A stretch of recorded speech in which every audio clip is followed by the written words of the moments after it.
Good morning and happy Sabbath, church. To begin with, let's sing few songs. For the first song, let's sing song number 367, Rescue the Perishing. 367.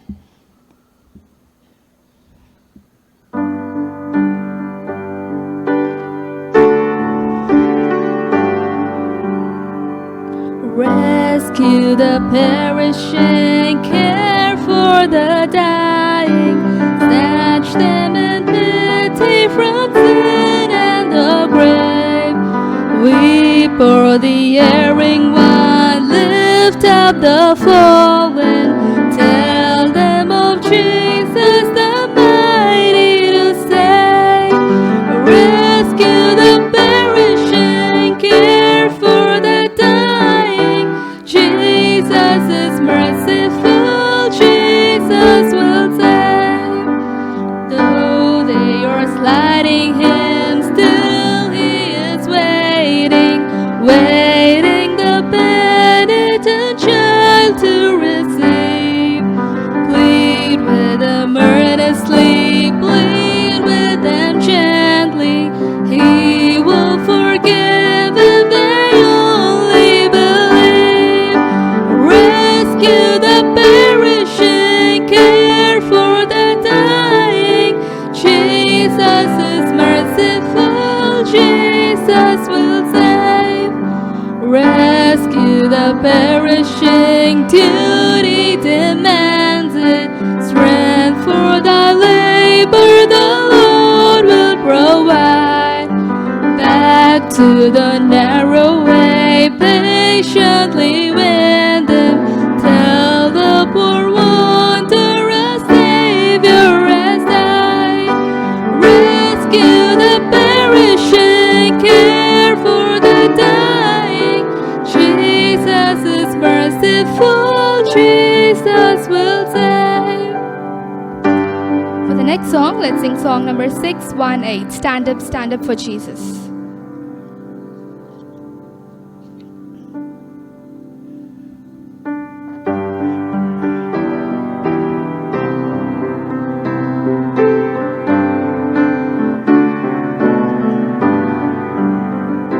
Stand up for Jesus, ye soldiers of the cross. Lift high his royal banner, it must not suffer loss. From victory unto victory, his army shall he lead, till every foe is vanquished, and Christ is Lord indeed. Stand up for Jesus, the trumpet call obey, for to the mighty conflict in this his glorious day, he that o'er his now servant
end with, let's sing song number 620, On Jordan's Stormy Banks I Stand.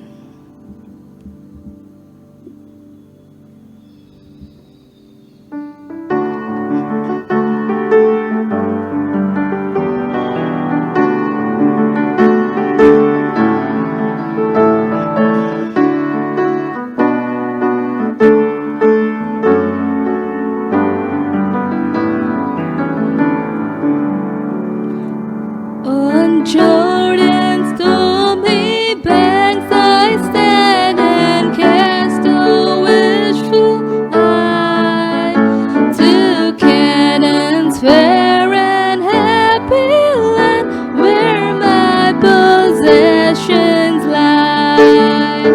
I am bound for the promised land. I am bound for the promised land. Oh, who will come and go with me?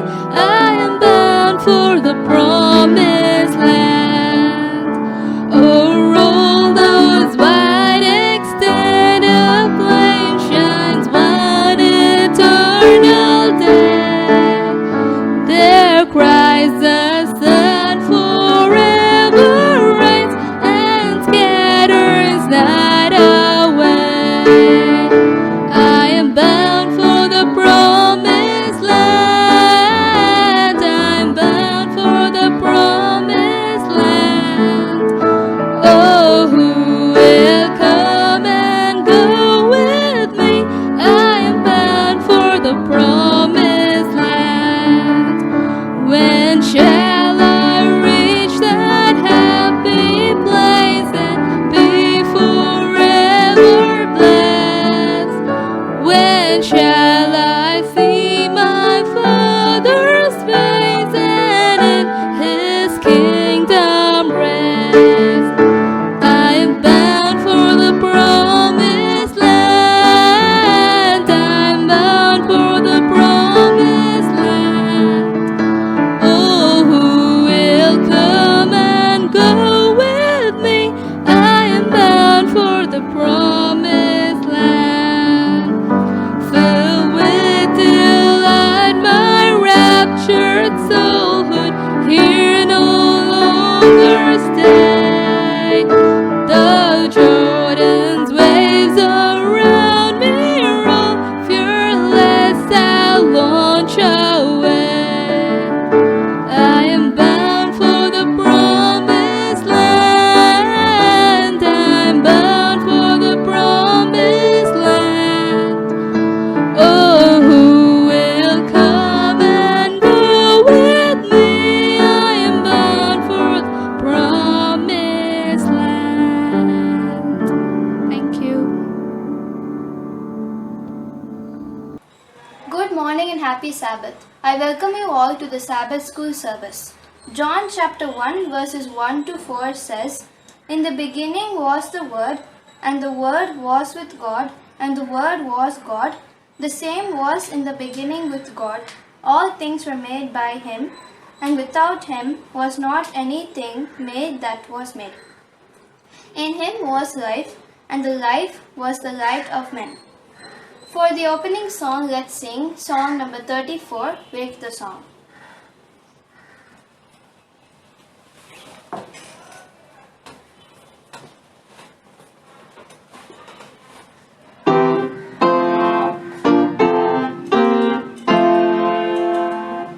With the song of joy and gladness, may the rain your homelessness. Let it share with God of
For our scripture reading, let's turn our Bible, John chapter 1, verse 1 to 4. John chapter 1, verse 1 to 4. In the beginning was the Word, and the Word was with God, and the Word was God. He was in the beginning with God. All things were made through Him, and without Him nothing was made that was made. In Him was life, and the life was the light of men. The Lord will bless these words. Let's pray. Our most loving Heavenly Father, we thank you for this beautiful Sabbath morning. Thank you for your eternal love. Thank you for your daily care and protection which bestow upon us, Lord. Thank you for this online worshipping. Lord, you are the good Lord who never changed yesterday, today and tomorrow. This whole world is in stasis. Lord, you heal those who are affected in the coronavirus. You help us to be a humble, holy and righteous people. Help us to love one another. Lord, prepare us for your second coming. Lord, in a special way I pray for this adult Sabbath school program, Lord. Bless this program and bless the participants. In the sweet and blessed name of Jesus, I humbly pray. Amen. Good morning and happy Sabbath. This week's mission report comes from Finland and it is titled Demons and Death. It talks about the experiences of Timo Flink and his friends Lena and Anneli, whose names have been changed for privacy reasons. The three university students were having a Bible study at Lena's apartment at a town called Rahe, which is approximately 600 kilometers from the capital city of Helsinki. Lena suddenly turned towards her friends and she said that she was not feeling good and that she wanted to pray immediately. When the three knelt down and started praying, they realized a dark figure entered the room and trying to grab Anneli. When Timo and Lena started praying more earnestly, a light figure entered the room and chased the dark figure out. No matter how many times the dark figure tried to enter the room again, all the attempts were blocked by the light figure. After about 10 minutes, the dark figure gave up and left. After some time, the three sat down and started discussing what they had experienced just then. Timo said he saw the shadows of the light figure and the dark figure streak past him on the floor. Anneli did not want to discuss about it at all. Later, the three came to know that there was a suicide in a nearby house.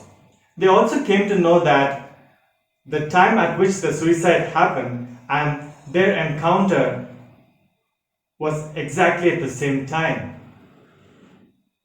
Then Anneli confessed that she had practiced Spiritism earlier and that since then she has been harassed by the evil spirits.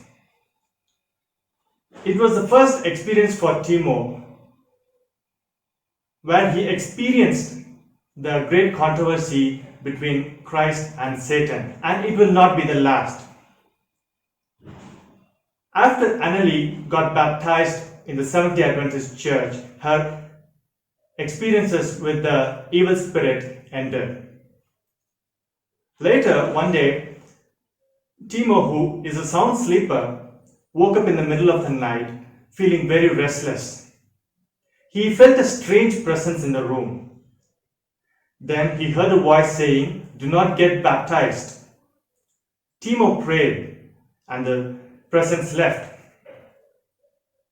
The next day, Lena told him that there was a suicide in the next house. Again, the time at which the suicide happened and the time he heard the voice were at the exact same time. This did not deter Timo from getting baptized. He got baptized into the Seventh-day Adventist Church and went on to become a pastor. Later, one day, when few Adventist pastors took an overnight ferry for a pastors' conference in Sweden, that night, Timo again got up in the middle of the night and he was feeling very restless.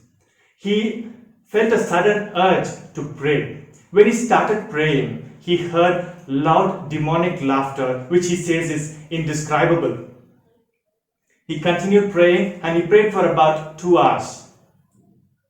The next morning at the breakfast, a senior pastor approached him and he asked him if everything was fine with Timo. The pastor said the Holy Spirit wanted him to pray for Timo. Just then, another pastor approached these two pastors and he said the previous night he felt a sudden urge to go out and get some fresh air. When he went out, he saw a man getting ready to jump into the sea.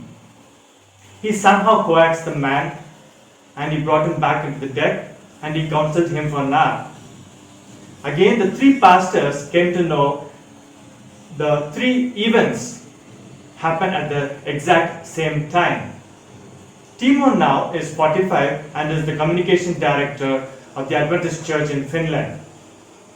He sees the supernatural encounters as an evidence for the great controversy between Christ and Satan. He says it is taking place all around us. The encouraging thing is Jesus has already won. We have nothing to fear. Even with the supernatural, terrifying events, Jesus still protects us. There is nothing the other side can do. The Lord show works in mysterious ways.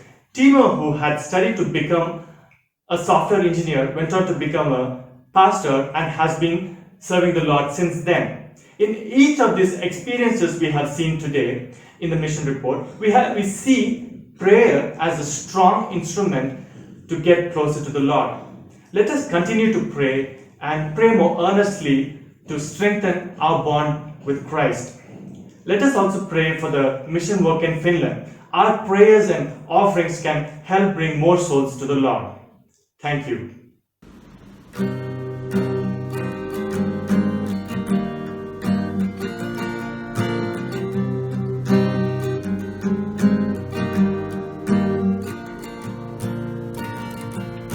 Love never fails and never gives up, never runs out on me.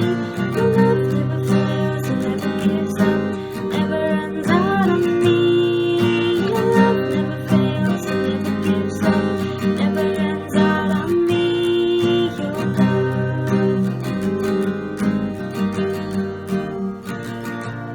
And higher than the mountains that I face, stronger than the power of the grave, constant through the trial and the pain. This one thing remains. This one thing remains. Your love never fails, never gives up, never runs out on me. Your love never fails and never gives up, never runs out on me. Your love never fails and never gives up, never runs out on me. Your love.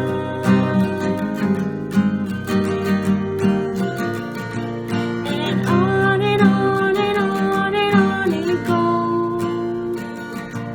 For it overwhelms and satisfies my soul. And I never ever have to be afraid. This one thing remains. This one thing remains. Your love never fails and never gives up, never runs out on me. Your love never fails and never gives up, never runs out on me. Your love never fails and never gives up, never runs out on me. Your love,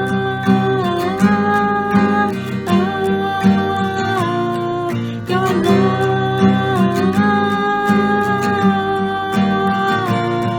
endures.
Happy Sabbath to you all.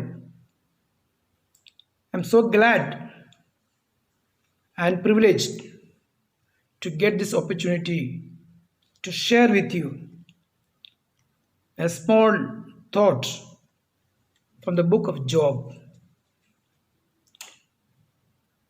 As we study the book of Job, you all know about it. The first chapter of Job, in the first verse itself, there was a man in the land of Uz whose name was Job, and that man was perfect. There are 4 characters clearly mentioned. One is Job is perfect, and he's upright, and he feared God, and he eschewed evil. When God says he is perfect, that doesn't mean that he is sinless, but it says the integrity and sincerity of Job.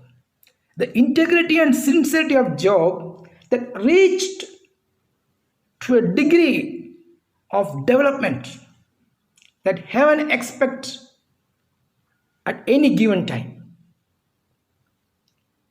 That is what called the perfect in Job's character. Upright means it's straightforward. There's no zigzag. All what he think and do, everything is in the line of God's discipline thinking. And he feared God.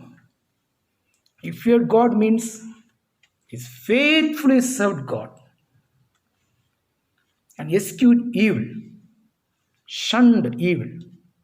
That means he kept God's commandments. Why I chose this particular portion of Job? Because in the last days we are facing the impending conflict. Every Seventh-day Adventist must seek God's character that Job owned and lived. Every Seventh-day Adventist must seek God's character that Job owned and he lived. When we read Job, the first, other than these 4 characters, certain things also I observed, the quality of Job's character, which I want to share with you. That Job is found praying for his children, praying for his children's salvation. When his children all sinned and cursed against God, cursed God, this lovely father is sacrificing, offering sacrifices and praying for the salvation. Insubordination, mocking at parents with no regard to God's commandments. Adventist sons and daughters must think that their father is praying for their salvation. And this is why God was pleased with Job. His life revolved around his and his family's relationship with God, living in a blameless, righteous, God-fearing and evil-avoiding way. So he was a praying father for his erring children. Secondly, what I observed, he silenced Satan. When we read chapter 1, verse 9 to 11, and chapter 2, 4 to 5, Job silenced Satan. Satan is there to accuse Job. He wants to find fault with Job. God said, go ahead. I know my servant Job. I know my servant Job. The word servant. there, the suffering is inflicted by Satan and overruled by God for a purpose of mercy. Whenever we are suffering, we think is God is bringing suffering. No. Suffering is inflicted by Satan. But that is overruled by God for a purpose of mercy. But he did not yield to Satan's voice. His wife advised him to curse God and die. But Job did not yield to her voice. He knows that he is a servant of God. And third, he faced himself. When we go to 42 chapter, the last chapter, if we understand, he faced himself. He responded to the tragedies that befell him later. It was not by chance or luck or sheer willpower that Job refused to curse God.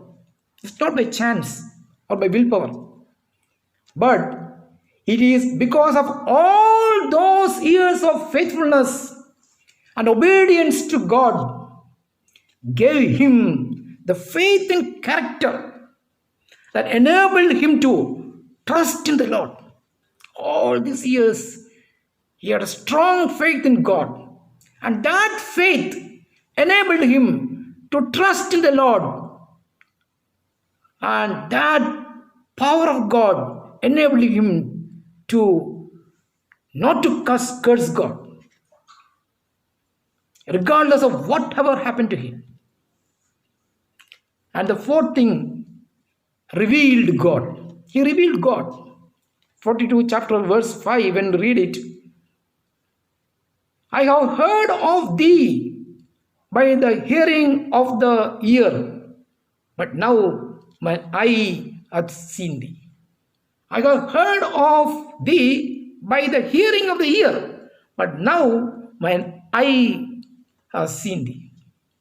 Job has no self-exaltation, no boastful claim. He says in 42 chapter verse 6, what he says, wherefore I abhor myself and repent in dust and ashes. Wherefore I abhor myself and repent in dust and ashes. Those who live nearest to Jesus discern more clearly the frailty and sinfulness of humanity, and their only hope is the merit of a crucified and risen Savior. When we read in Great Controversy, page 471, it says all about Job. He refined his character. How he refined his character? In 42 verse 6, he said, I have made a covenant with my eyes. Job says, I have made a covenant with my eyes. The covenant here was made with God against his eyes, which are regarded as an enemy likely to lead him astray. See, he made a covenant with his eyes.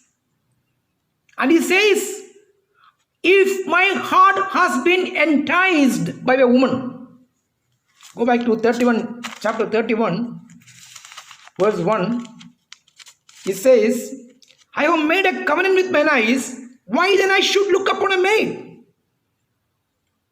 And he says that in the 9th verse, if mine heart have been deceived by a woman, or if I laid wait for my neighbor's door. He said, if my heart has been enticed by a woman. The next area of integrity Job proclaimed had to do with the faithfulness to his wife within the marriage. Now the fifth point is unshaken trust. Unshaken trust. He says that I know my Redeemer liveth. I know my Redeemer liveth. And that he shall stand at the latter day upon the earth. In my flesh shall I see God. And whom I shall see for myself, my own eyes. I shall behold him, not another. Job chapter 19, verse 25, it says that, I know that my Redeemer liveth, and that he shall stand at the latter day upon earth. I shall see for myself, mine own eyes shall behold, and not another, though my reins be consumed within me. What a wonderful, unshaken trust. Again, he says that in Job 13, verse 5. In Job 13, verse 5, it says, oh, that you would altogether hold your peace. It should be your wisdom. It says that in a powerful affirmation that even if he kill me, Job says that even if he kill me, even if he kill me, I will trust him. Even if he kill me, I will trust him. What a powerful affirmation of faith. Lay hold on the promises of the Heavenly Father. And remember his former dealings with you, with his servant. And all things work together for good to those who love him. Even if he kill me, I will trust in him. What an affirmation of faith. And the seventh quality, when we go to 42 chapter, verse 10, it says, and the Lord turned captivity of Job, and he prayed for his friends. But the Lord God gave him twice as much as he had before. He prayed for his friends. His friends accused him day and night. They all find fault with him. There's something went wrong in your behavior. There's something went wrong here, this and that and all. But the God told, he called Eliphaz, he called Bildad, he called Zophar. The God commanded, go on, bring offerings to Job, and let him pray for you, otherwise I will destroy you. And his friends accused him day and night, and when Job prayed for them, they were not destroyed. And the eighth point which I am telling is that Job called all his sons and daughters. He has given them inheritance. He has given them inheritance. See the beauty. Today many parents, they don't want to give the inheritance to their children while they are alive. They are waiting so that their life is gone, and after that let the children inherit. You remember that the prodigal son rushed and came to his father. He asked, Father, give me my inheritance. Did the father say, no, I will make a will, and after that I die, you take it? No. The father immediately gave the son's inheritance. Take it. See, today's world, parents are not willing to give anything to the children while they are alive. They are all thinking that after their death, let them inherit. That's wrong. Here Job He called all his sons and daughters. He shared his property. He shared his wealth. He divided it among themselves. See, Adventist parents must see that your children are happy and well settled by sharing your property, by sharing your wealth while you are alive. And ninth point, it demonstrated God's goodness. After sharing the property, wealth among his children, the Bible says Job lived for 140 years. And after this, lived Job 140 years. And so his son's son, even 4 generations. Even 4 generations. What a wonderful. He demonstrated God's goodness. God's goodness. Job's righteousness drew attention to God's righteousness, to God's perfect righteousness. In Psalms 33, verse 4 to 5, when we read it, you understand that God loves righteousness and justice. God loves righteousness and justice. The righteousness of God is fully revealed in the life of Job. Fully revealed. And Job became the symbol of human suffering. Job became a symbol of human suffering. At the same time, he prefigures Christ, who has provided the ultimate solution to the sufferings of the humanity. Job is a living example of Jesus' own words. In Matthew 24, verse 13 says, "But he that shall endure unto the end, the same shall be saved." He that shall endure unto the end, the same shall be saved. Matthew 24:13. Yes, Job endured till the end. My dear brothers and sisters, may God continue to strengthen us to be more faithful during these days of pandemic crisis. Yes, clothed in the robe of righteousness, we may all stand faultless before the throne of grace. May God impute his righteousness in our life. May God bless you and keep you safe till we meet again. Thank you very much. Thank you. Good morning and happy Sabbath.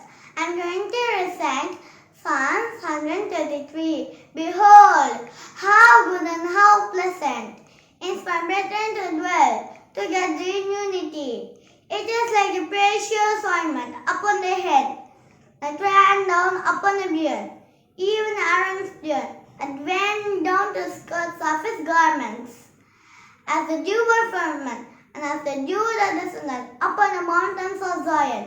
For there the Lord commanded the blessings, even life forevermore. Amen. We all are living in very troublous and difficult times. Also in a state of fear and shock, what may happen tomorrow? Well, it's not a very easy road that we all are traveling, but the very presence of Jesus and the assurance that He is with us makes our burdens lighter and makes us feel rest assured in His arms.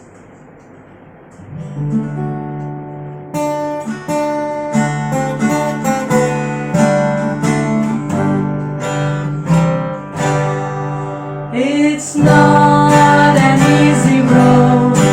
We are traveling to heaven, for many are the thoughts on the way.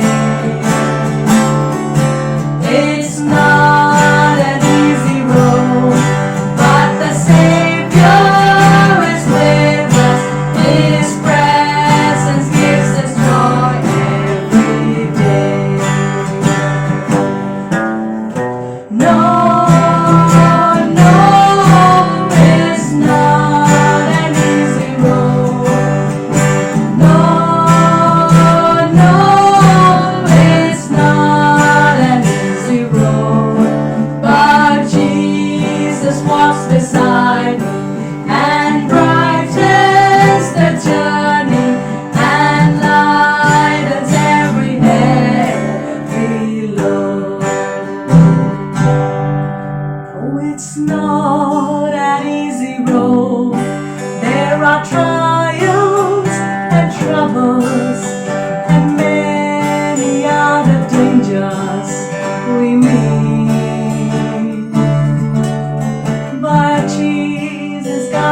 keeps us so that nothing can harm us, and smooths the rugged path for our feet.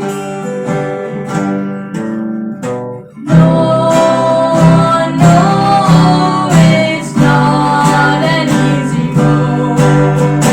No, no, it's not an easy road.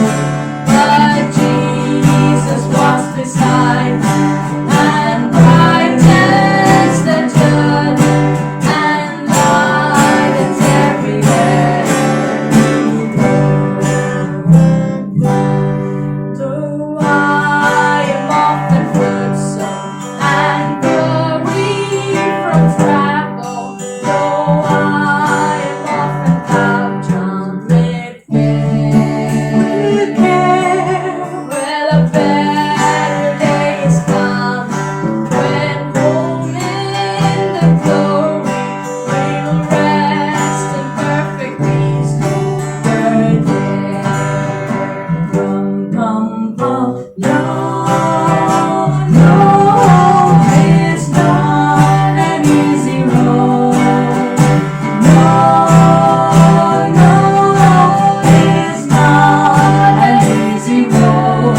But Jesus walks beside me and brightens the journey and lightens every heavy load. Oh, no, no, it's not an easy road. No, no, it's not an easy road. But Jesus walks beside me and brightens the journey and lightens every heavy load. But Jesus walks beside me and brightens the journey and lightens every heavy load.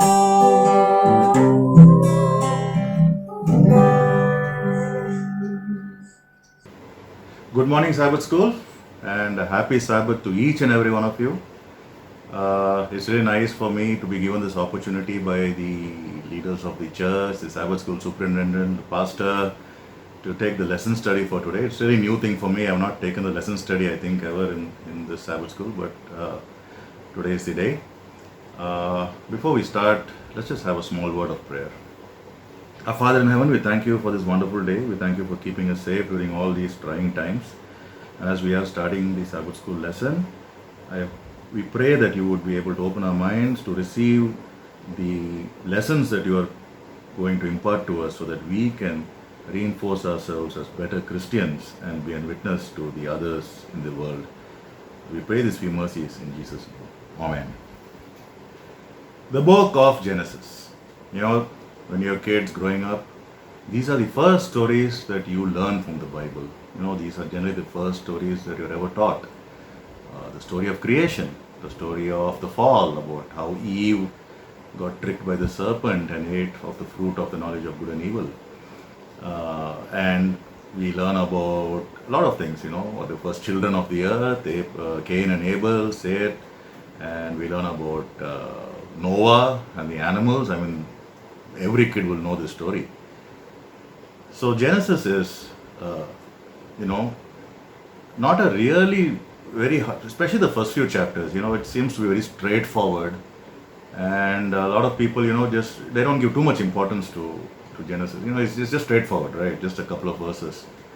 But if you really look at it, and if you really look at what Genesis really is, it is something that actually lays the foundation for the whole scripture. The first 2-3 chapters are all that is taking to lay the whole foundation for everything that is there in the rest of the Bible. For first thing, it introduces to the nature of God, you know, the Godhead, the Trinity, the Father, the Son Jesus, and the Holy Spirit, and how they work in love and harmony when they create the universe. It introduces to Sabbath, as the day of rest. Very early on, right in the first chapter. It introduces us to the institution of marriage, the first marriage that happened in the first chapter, the origin of evil, and the promise of Messiah and the redemption plan. It also shows us about the worldwide, universal flood, the human dispersal and how languages evolved, all the genealogies and chronologies from from Adam right up to Abraham. It shows of the power of God's spoken word, shows of the nature of humanity, and it shows about how humans were given the stewardship of earth and its resources. And it also shows us, most importantly, the promised hope of a new creation. So that is everything that really we as Christians believe. It is there in the first 3 chapters. This shows how important Genesis is as a book in the Bible. We will start with the first lesson, which is in the beginning, the first 3 words in the Bible. If you look at it, the Genesis 1:1 says, "In the beginning, God created the heavens and the earth." A very simple statement, right? But if you look at it, you must remember that this is a question that has been asked by every philosopher and scientist. All of them have been trying to answer these questions. There are three words. Those 3 words are who, basically who are we, why are we here, and how did we come here. Bible answers that straight away in the first chapter. But philosophers are trying and today evolutionary biologists, scientists, everybody are trying to quantify exactly what we are, who we are, why we are, and how we are. Remember one thing, God created at a fixed point of time in His image. We were not evolved, over so many eons and so many ages. He created us, simple, at a fixed point of time, a very finite time. And if you read John 1:1-3, it says, "All things are made through Him, and without Him nothing was made that was made." It means every single thing that you see around the whole universe was made by Him. He made the worlds, basically Hebrew 1:1-2. Jesus was the agent of creation. He is the Alpha and Omega. He in the end will complete what He has begun. He still is doing His work and trying to redeem the human race. So creation, as we know, the story of the Bible is still continuing, and we are all part of it. This is basically a very small part of the Bible, but has a very impactful meaning. Now, next we come, when you talk about creation, a very, very touchy topic today. Days of creation. 7 days. 7 days. Now the question that is being asked by everybody, Christians included, is, are these literal 7 days? Maybe these 7 days could, show eons and epochs of time, large amounts of time. That is what many Christians even today are theological evolutionists. They are trying to insert God into Darwinian evolution, and they say, no, 7 days, literal 7 days of creation is just not possible. It has not happened. And, they say it's symbolic, it's a metaphor, it's a nice story, it's not really true, but it's a nice story to tell the kids. Many of them say it's just a myth, there is no relevance whatsoever, it's not true. They say millions and billions of years to create. What does the Bible say, and what does it mean for us as Christians? Let me just read Genesis 1:3-5 to clearly imply what God is trying to say in the Bible. And He says, "And God said, let there be light, and there was light. God saw that the light was good, and He separated the light from the darkness. God called the light day, and the darkness night. Then there was the evening, and there was a morning." The first day, there was nothing else. There was a light, and there was a darkness. The exact literal day that we are seeing every single day. That is all that there is. God created this earth with men in 7 literal days. Let me also read Exodus 8-11, which is the 4th commandment of the 10 commandments. It says, "Remember the Sabbath day by keeping it holy. 6 days you shall labor and do all your work, but the seventh day is a Sabbath to the Lord your God. On it you shall not do any work, neither you, nor your son or daughter, nor your male or female servant, nor your animals, nor any foreigner residing in your towns. The important part now, the 11th verse. For in the 6 days that Lord made the heaven and the earth, and the sea and all that is in them, but he rested on the seventh day. Therefore, the Lord blessed the Sabbath day and made it holy. Lord created this day. In fact, Lord defined what the day is. Okay, he was the one who set the limits of a day, the evening and the morning, the darkness and the light. The day was his creation. He was very clear about it in the Bible. He created everything in 7 days, in 6 days, culminating with the creations of our fathers Adam and Eve, and he rested on the seventh day. So, all what the scientists are saying, and many of the evolutionists are saying, and many of the Christian evolutionists are saying that, it is not a literal 7 days. Creation happened over a period of millions and millions and billions of years. So we cannot just take the Bible literally. It goes completely against the concept of God. It goes completely against the concept of Christianity as the Bible teaches us. So, evening and the morning were the first day, and not plural days. Remember, he also used that when you read the Bible. It says evening and morning, one day, not plural days. And creation week is a cardinal unit of 7 days, 7 literal days ending with the Sabbath day. There are no gaps. There is no gap, but there is no time between the first day and the second day. There are no millions of years or billions of years there. It's purely morning, evening, morning, evening, morning, evening of 7 days. And I'll also like to reinforce what the Bible is saying. If you look at the second creation that Jesus is going to do, remember the creation, there are going to be 2 creations. Okay, the first creation was the initial creation that God did in the 7 days. But of course, there is going to be a second creation that's going to happen during the second coming, which is there in Revelation 14, with the 3 angels' message. And it says in 1 Corinthians 15:52, second creation or recreation is mentioned in the Bible about Christ's second coming. It says, in a moment, in a twinkling of an eye, at the last trumpet. Which means God is going to do the second creation just a twinkling of an eye. Now, if he can do that, I don't think he requires millions and billions of years to do the first creation. So that is about the day and the week. We will now be moving into the next topic, which is the Sabbath and creation. These are the next concept that is being introduced in the Bible and very important to us as Seventh-day Adventists. Remember, and so we're going to dwell on a little more time on this particular lesson, because we as Seventh-day Adventists, this holds a very special meaning to us. Let me tell you that secular society today is heavily attacking us, heavily attacking the 7 days Sabbath. Life is not easy for us. Work schedules of all corporations, global corporations, schools, luckily we have the 7-day Adventist school here. So, but if our children are studying in any of the outside schools, how difficult it is.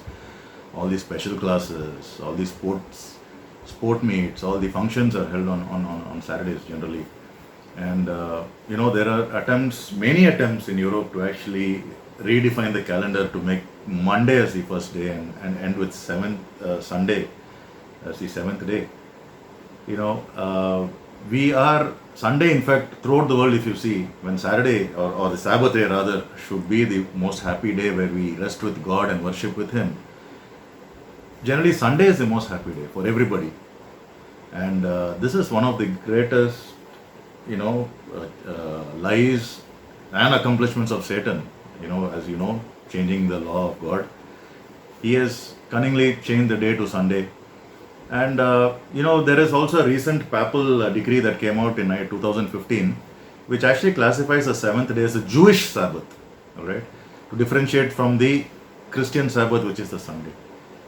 This is a, very, and also the Catholic Church is also asking the people to observe a day of rest. Now, they are meaning Sunday. They haven't said it, but they are meaning Sunday. Observe that day of rest, apparently to solve the problem of global warming.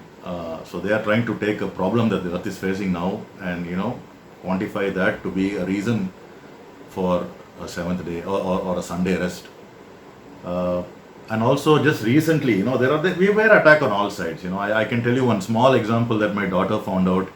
While going through YouTube, we were going through the song called Church in the Wildwood. It was written in 1857, and there was a version that the Carter family sang in 1927 that says, the song goes like, there's a line in the song that, how sweet on a clear Sabbath morning to listen to the clear ringing bells.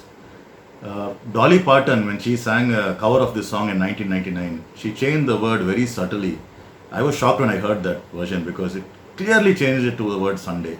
There was no reason because the original song had the word Sabbath, but she clearly changed it and she said, how sweet on a clear Sunday morning. So these are small and subtle. My daughter caught it immediately and she said, the original song had a Sabbath, Sabbath, and now this is changed to Sunday. But this just shows, just a small example, maybe a harmless example, but it just shows about how the world is trying to reinforce Sunday as a day of rest, as against Saturday, which has been, designated by God and sanctified by God to be our day of rest. Now let us just go into the Sabbath, all right? There is a connection between the creation, the Sabbath, and the three angels' message, a very important connection. Many of the people, they think very lightly and they say, it's just one day. It doesn't matter, you're worshipping on a Sunday, you might worship on a Saturday, God doesn't really care, but there is a problem here. If you look at the verses relating to the Sabbath in the Bible, especially in Genesis, if I read Genesis 2, verses 1 to 3, the chapter 2, verses 1 to 3, it says, thus the heavens and the earth were completed in all their vast array. By the seventh day, God had finished the work he had been doing. So on the seventh day he rested from all his work. Then God blessed the seventh day and made it holy, because on it he rested from all the work of creating that he had done. That is about the Sabbath as God created it. If you look at Exodus 20, 8 to 11, again the fourth commandment, it again says about the same thing. Remember the Sabbath day. This is the only commandment that starts with the word remember, because God knows that we're going to forget it, right? So it's a very omnipresent word there. Remember the Sabbath day to keep it holy. 6 days you shall labor and do all your work. But on the seventh day is the Sabbath to the Lord your God. On it you shall not do any work, neither you nor your son or daughter, nor your male or female servant, nor your animals, nor your foreigner residing in your towns. For in 6 days the Lord made the heaven and the earth, the sea and all that is in them. But he rested on the seventh day. Therefore the Lord blessed the day and made it holy. Now there you can see the connection between creation and the seventh day. It is part of creation, it's part of us, it's part of the universe, it's part of the world. The Sabbath day is not just an ordinary day. It is there created by God. And if you look at Mark, the chapter 2, verse 27, there is an important verse there. The Sabbath was made for man, not man for the Sabbath. So, now why do many of the Christians worship on Sunday? I've asked this sometimes. I generally don't make a confrontation thing with any of my friends, but I ask this question of many people, many pastors in fact, of other churches, and they come up with this reason that Jesus rose from the dead, rose on a Sunday. That is the day of the Lord, and now that's it. Now that is the new day that we have to worship on. Of course, there is no biblical. They cannot show any biblical reference to that.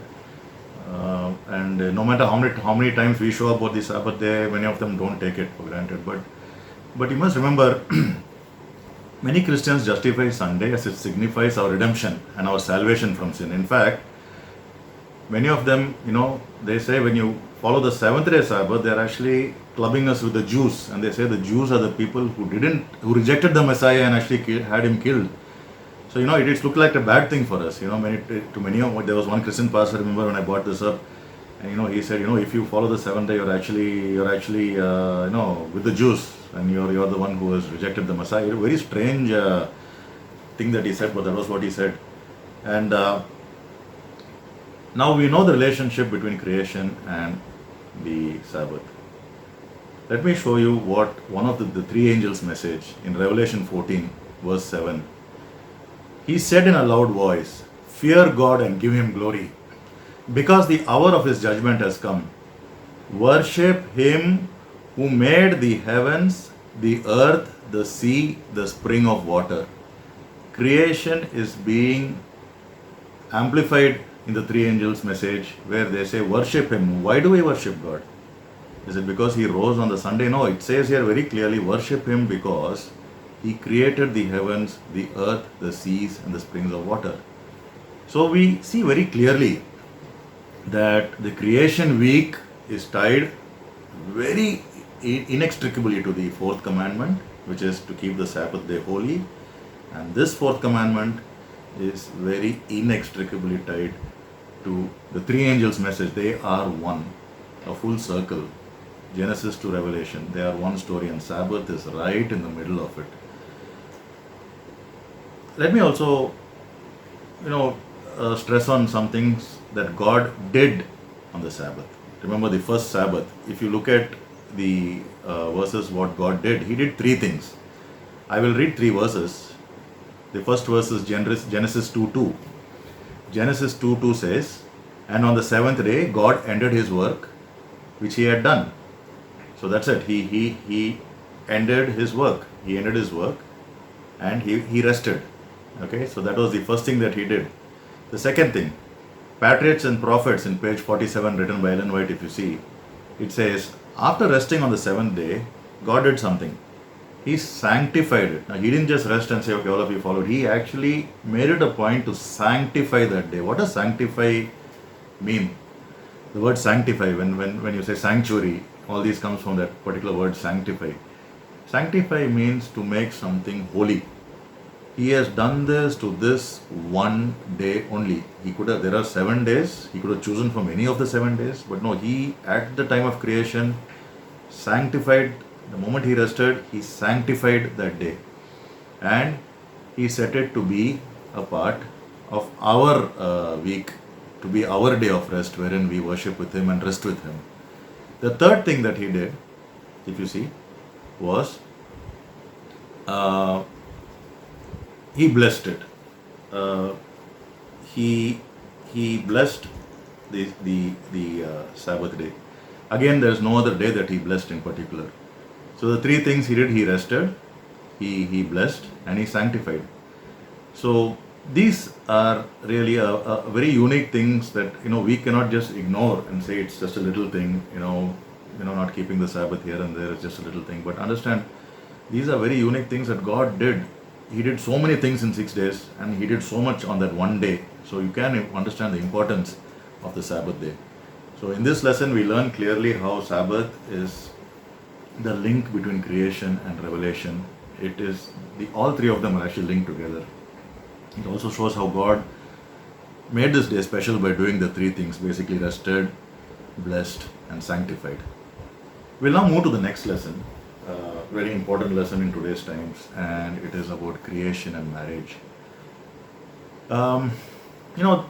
When I was young, when I was growing up in school, and 80s, 90s maybe, the problems that the moment we bring up this topic about marriage, and the problems that the first thing they say is relationships outside marriage, and divorce rates are increasing. But those are the small problems. Now if you look at it, the last 1 decade is just destroying the institution of marriage like never before. Ages old institution that was there from the time of creation, an institution that God himself instituted at heaven during creation. It is just being destroyed in the last 1 decade, in the last 10 years. Today, many countries and many states have legalized same-sex marriage, and many laws that actually protect the family structure between a man and a woman as a father and a mother and children. This unit, there are many laws that were protecting these. All these laws are being overturned now, and they're saying they're irrelevant. It's a very a dangerous time to see how human beings are claiming to be growing intellectually, but really destroying the concept of marriage and saying it is old and it is it is inappropriate. Other things like accepting marriage outside, relationships outside marriage, adultery, all these things are still going on, but this is a new thing that has happened. Now, what is the problem with this? Now, here's the big problem, right? Today, marriage as an institution is being destroyed. Okay, it raises new questions about the institution of marriage itself and the relationship of the church and the state, and more importantly, the sanctity of marriage, as it is defined in Scripture, is totally being destroyed. Let's go to three texts about marriage given in Genesis. The first is Genesis 1:26 to 28. Let me go through this. We know these texts by heart, but let's just ponder upon the hidden messages there. God said, "Let us make mankind in our image, in our likeness, so that they may rule over the fish in the sea, the birds in the sky, over the livestock and all the wild animals, and over all the creatures that move along the ground." So, God created mankind in His own image. In the image of God He created them. Male and female He created them. God blessed them and said to them, "Be fruitful and increase in number. Fill the earth and subdue it. Rule over the fish in the sea and the birds in the sky, and rule over every living creature that moves in the ground." And if you see Genesis 2:18, it says, "The Lord God said, it is not good for the man to be alone. I will make a helper suitable for him." Genesis 2:21 to 24, if I read it says, "So the Lord God caused the man to fall into a deep sleep, and while he was sleeping, he took one of the man's ribs and then closed up the place with flesh. Then the Lord God made a woman from the rib he had taken out of the man. He brought her to the man, and the man said, 'This is now bone of my bones and flesh of my flesh. She shall be called woman, for she was taken out of the man.' That is why a man leaves his father and mother and is united to his wife, and they became one flesh." A very clear definition of marriage. I mean, God was not trying to be anywhere vague here.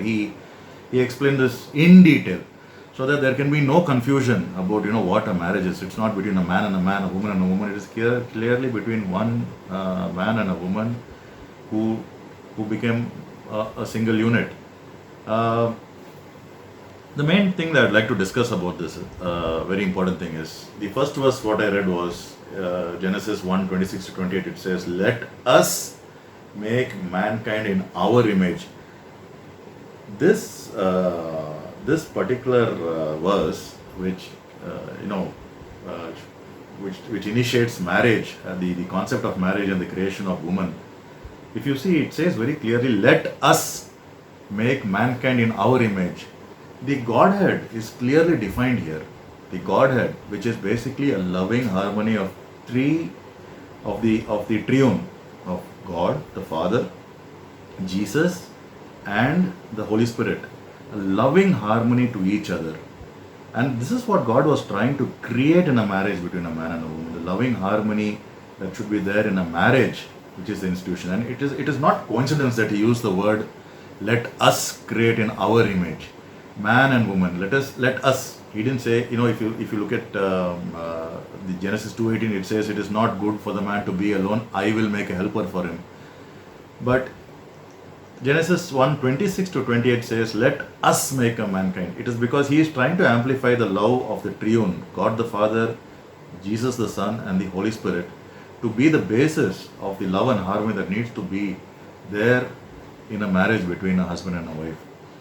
And if you see, God created male and female in Genesis 1 to 27, and Adam declares, "Bone of my bone, flesh of my flesh." And also, if you see, marriage clearly requires that the son leaves the father and mother and joins with his wife. So the son joins with his wife, who were also born out of father and mother. So again, heterosexual marriages. So, on a lighter side, even today, many people, when they refer to their wife, they say, "My better half." It's not like they are the worse half, but they're trying to say that end of day, they are both half of one whole. It's just synonymous to that. So a marriage is where two people become one. The Scripture is unequivocal. It is between a man and a woman. It is a marriage. It is an institution that was being created in heaven and sanctified by God. marriage is between man and woman, okay, who themselves originate from fathers and mothers. God further clarified that the first man and woman, he blessed them and said, be fruitful and multiply, fill the earth and subdue it. In the fifth commandment, God tells the children, children, honor your father and mother, the parents. Once again, it amplifies the father and mother as the unit of the marriage, the core unit of the marriage, and the children being below that. And this is destroyed, in today's times, where the concept of marriage itself is being questioned. Matthew 19:3-6 says, some Pharisees came to him to test him. They asked, is it lawful for a man to divorce his wife for any and every reason? Question that was asked to Jesus. The Pharisees always try to trap him with simple questions, hoping he will give an answer that they can, trap him with. Jesus again calmly replied, haven't you read, he replied, that at the beginning the Creator made them male and female, and said, for this reason a man will leave his father and mother and be united with his wife, and the two will become one flesh. So they are no longer two but one flesh. Therefore what God has joined, let no one separate. That is what he answered. The Pharisees didn't know what to make out of that answer. It was a brilliant answer that Jesus gave. One very important point to ponder. How are we, as sinners, all of us are sinners, okay, various sins, all sins, none of us can even claim to be better than the other. How are we to deal with people who are suffering from these stigmas, basically? There are a lot of people who are, in the institution of marriage, who are divorced. There are people, who are having an identity crisis, about a sexual identity crisis. How do we deal with them? Now, this is very important. What we as Christians have to understand. Can we be the people who throw the stones, us ourselves being sinners? I believe we should show a lot of understanding, while at the same time making sure that we make everyone understand that it is a sin as prescribed in the Bible. We are not to be the people who throw the first stones. I think we should allow God to lead them out of darkness, just as He is leading us out of darkness. We are nowhere better than anybody else. So this is an important point to ponder when dealing with people who are going through these sort of crises. The next lesson that we will be going to would be creation, the fall, and the cross. Basically, creation, the fall, and the cross is everything that's there in the Bible. It's all that there is. Every single thing points to these three events, if I would call it. The Bible shows a direct link between creation, the fall, the promised Messiah, and the final redemption. These are four events. Okay, let me just repeat: creation, the fall, the promised Messiah, and the final redemption. These major events are to be the theme of salvation for us as a human race. And let me first go about creation. Perfect creation. Let me tell you, there was no mistake in creation per se. When God finished creation, after His creation, He said He found it very good. Genesis 1:31. E.G. White wrote in Patriarchs and Prophet, the creation was now complete. Eden bloomed, and Adam and Eve had free access to the tree of life. No taint of sin or shadow of death marred the fair creation. Creation was good. It was, in fact, God called it very good, and Ellen G. White said it was perfect. God gave the warning to Adam and Eve that they should not eat of the forbidden fruit, and if they would eat of the forbidden fruit, they would die. That was the only restriction that God placed on them, that they were not to do. Eden was perfect. But sadly, we know that the fall happened. Satan came and changed the word of God. If I want to go back to the word of God, he said they would surely die. And what did Satan tell Eve? Satan told Eve that she would not surely die. And he also added and said she would become like God. and great knowledge, with great knowledge. And sadly, Eve believed him. Eve believed him, and we know what happened. This is how sin entered the earth. There was no death before that. There was no death. And remember, Paul says in Romans 5, sin entered the world through one man. Death entered through sin. And in this way, death came to all the people. And we also know about the other verse that says the wages of sin is death. Basically, death came later. Sin came first. Remember, there was creation, there was a fall, there was death only after that. Okay, so as I was saying, the problem with this theistic evolution, wherein Christians are actually embracing evolution and trying to insert God into pieces of evolution, is that it totally nullifies sin being the cause of death. According to them, death has always been there, even before sin. Even if God had created man, there was always death, and that is totally against Christian principle. They cannot justify Christian beliefs of the fall, of death, and redemption. Because if there was always death, then what was the need of Christ to come and die at the cross? The need of redemption wouldn't be there. So this is totally against the Bible, and definitely we are not to entertain it, because I'm sure if this question is asked to any of them, they will not be able to answer. And as a Christian, we have to understand that these are the inherent principles of Christianity, that we were created, that there was a fall, and because of the fall, sin entered the earth, and because of sin, there was death, and because of death, the Messiah had to come down. He, the promised Messiah, and he had to, provide for a final redemption for the human race, and again remove death and move from mortality to immortality. So creation, fall, the cross are all again inextricably linked. You cannot have one without the another. So I would like to conclude this interesting lesson with some of what we had learned, and just recap. The literal day and the concept of Yom. Yom is a Jewish word for a day, and it clearly means one day, and that has been used very, very specifically in Genesis early chapters during creation week. So there can be no confusion. It is not an epoch, or it is not an eon, or it is not million years or billion years. One day is one day, one evening and one morning, one daylight and one darkness. And that was how God created. He was the one who defined the day. He was the one who defined Yom, which is the Jewish word for day. It is not figurative. It cannot be mistaken for anything else. And Ellen White said something very important about great minds. When they try to investigate, relations between science and the scriptures, if they are not guided by God, they become bewildered. They totally lose track, and they can't understand anything. They are totally confused.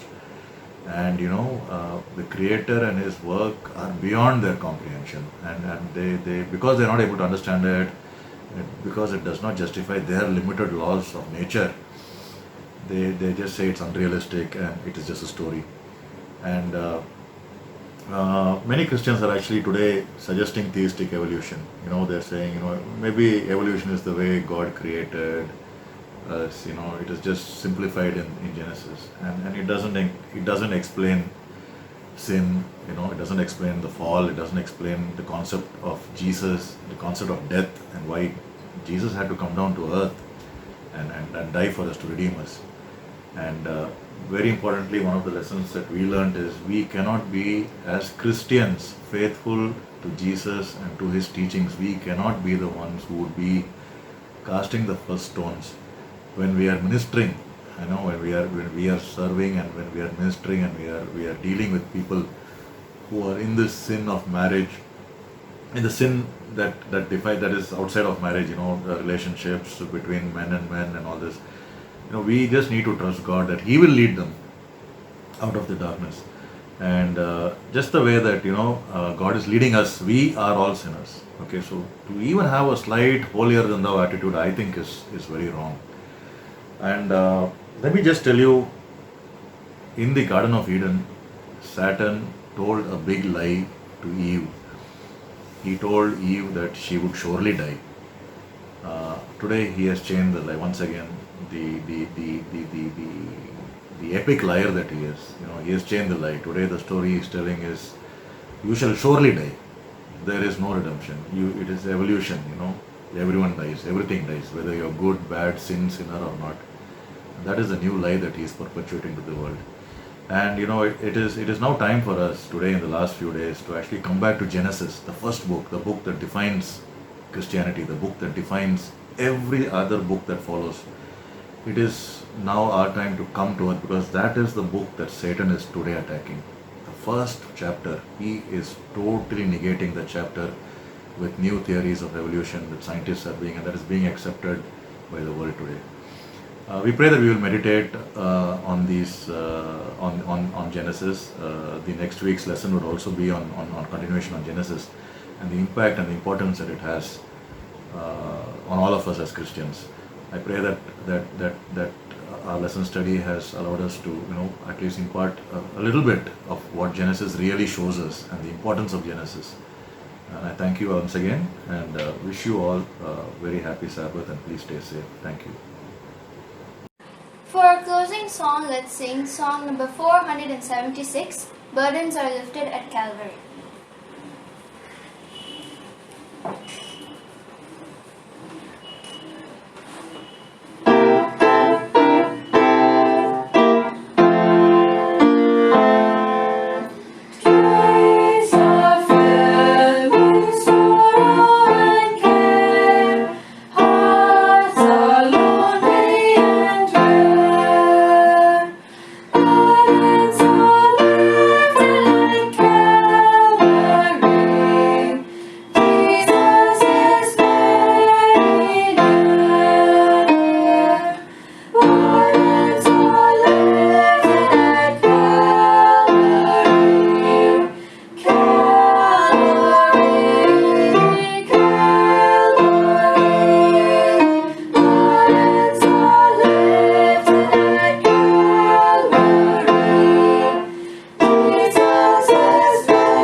Let's close our eyes for prayer.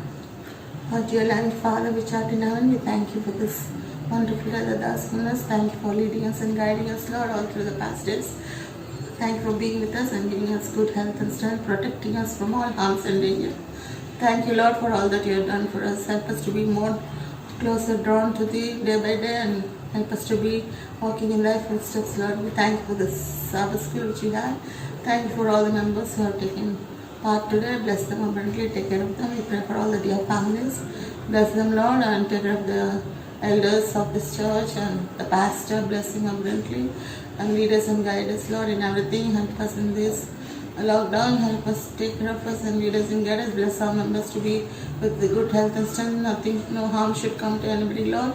And they should become all right and be normal and come to the foot of thy cross, Lord. I pray for many others who are praying unto thee. Bless them all around the world who are worshipping thee true, Lord. Take care of us finally when thou art blessed in the clouds of heaven. Grant us all a place to go home with thee, for we ask in Jesus' name. Amen.